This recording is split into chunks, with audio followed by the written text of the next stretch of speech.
College Bonifiro sai senpat ka result nam ta kitu ki balik tho ek entrance nam ta banyo pule ya ka B.Ed ko sapo Don Bosco tura then pule kat kom kane the list of selected candidate for 2 years B.Ed course for the session 2025-2027 tekidon san phongot baro keteng ilong Alisha Matlang, Amalia M. Sangma, Amisha M. Marak, Hanan Purti, Arshaji Mumin, Banusha M. Marak, Bapediang Ijlang Rambai, Bianca E. Sangma, Bidanchi M. Sangma, Bidyadi Sangma, Balkamchi Mumin, Chaitlang S. Marak, Chalche M. Sangma, Chedimbi E. Sangma, Cherokee M. Marak, Chesels H. Marak, Chiname N. Sangma, Claudia M. Sangma, Krelti H.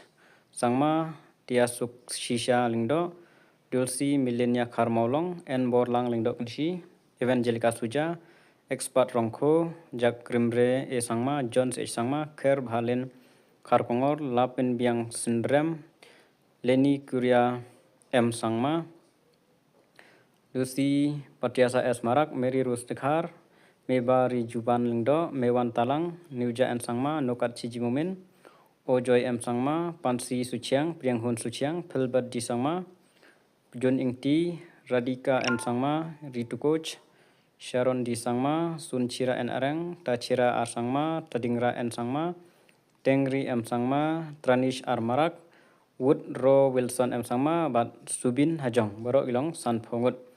Congratulations, dear candidate. Welcome to DBCTE.